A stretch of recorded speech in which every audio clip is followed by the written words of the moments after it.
Hey guys, today is such a fun day. Look at what I have behind me. Do you guys remember when we planted these potatoes in the ground? I mean, it was just dirt. Look at this massive growth, and it's all beautiful and even. It goes all the way down. I'll give you a close-up in a second. But today, these potatoes are starting to make their flowers. They're budding up, which means they're going to start to form tubers, potatoes. So we need to fertilize them and give them an extra boost of energy so that then we can have bigger and nicer potatoes. We will use some garden tone, and I wanted to show you guys just how to fertilize potatoes and when you fertilize them. So let me give you a close-up as to what the plants are looking like, and then you guys can see if it's time for you guys to fertilize your potatoes.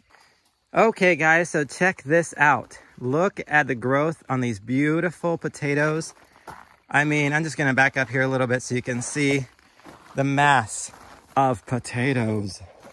It is beautiful, and in person, I want to say it reaches to my waist, maybe in terms of height. It's just a beautiful, big, giant bed of taters that are ready to form. And we'll probably, I don't know if we'll do another garden tour, but look at this. Look at all these flowers blooming. I'll give you a little kind of pan of the garden. Everything is looking beautiful and growing. They are working on harvesting some carrots. We got our strawberries and our broccoli and cauliflower and more strawberries. Look at our spinach. I'm gonna show you real quick. Look at this bed of spinach. And look at the Swiss chard. My gosh, these leaves are like dinosaur plants. And then we have our kohlrabi. If you've never grown kohlrabi, it is, let me show you here close up. There we go. You can see it starting to form right there. That's what kohlrabi looks like. I would probably go ahead and harvest some. You want them around 2 to 3 inches in diameter. I would go ahead and harvest some just to eat. Kohlrabi is awesome. So anyway, back to the potatoes.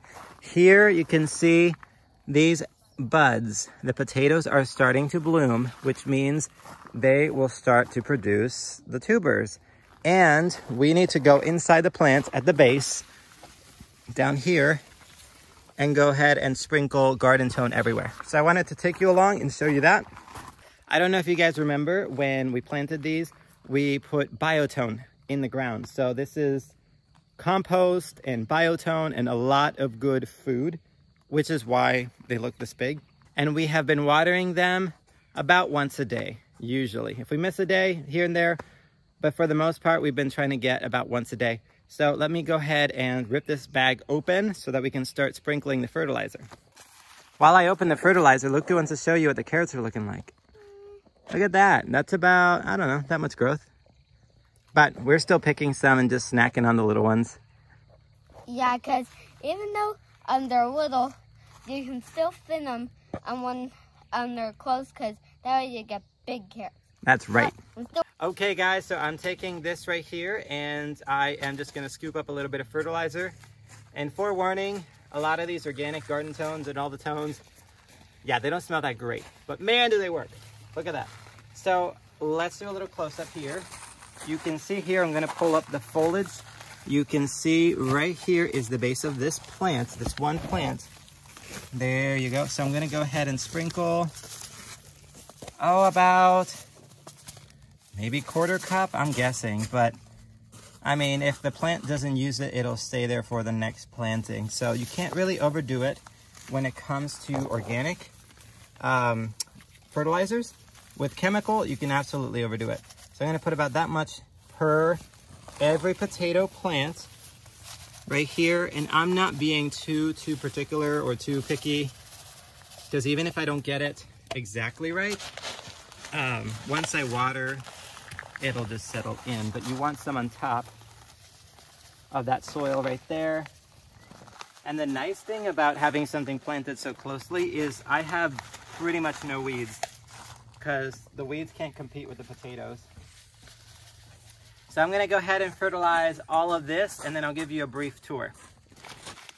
Okay guys, so I'm gonna be a little honest here. I was using the cup and I was scooping and placing in every plant like a good boy. And I'm gonna say after like 5 or 6 plants, I got tired of that. So I went ahead and I grabbed the bag, and I literally just went up and down the whole thing and just dumped it on top of the plants. And then I went through, you can see it has a little residue on top of the plant. I went through and I just hit the plants a little bit, shaking it to make sure it all fell down to the bottom. And it is evenly spread at the bottom. You can see right there. Anyway, so I went ahead and did that just so it all would fall. These plants are dry, so the fertilizer, for the most part, fell to the bottom. I just did that because it's getting dark and I wanted it just to get done. And then also on this side, I don't know if I showed you in the potato planting video, but this is where the rest of the potatoes ended up. I had some extra over there, so I went ahead and put them here. These are actually from the grocery store potatoes that we had in our pantry. They're looking great. So you hear our pak choi is bolting. We're gonna have to take that out. I'm gonna feed that to the chickens. And then our beautiful all-star lettuce. We got some more lettuce down there, and then our kale is beauteous and massive. I love this dinosaur kale. And look at this pak choi. She's still going. Ranunculus. Anyway, I'm getting sidetracked. I love all the pretty things here in the garden. I hope that's helpful to you guys. Feel free to look back on the when we planted the potato video. That way you can see a progression of when we planted them versus what they look like now. Today is May 5th. I don't remember the date when we planted the potatoes, but feel free to check out the video. And this is what they're looking like now. So hopefully in about a month and a half, maybe 2 max. It depends on the variety of potato. But we'll know when to harvest, when these plants that are beautiful and green, they will turn yellow and flop over and die. So sometime in summer, probably June, if not July. So we'll keep you posted and we'll do a harvest video so that you can see what we get. It's always a gamble. You never know what you're gonna get with potatoes. So I think that's so fun. Anyway, we hope you enjoyed that video and we'll see you on the next one. Bye.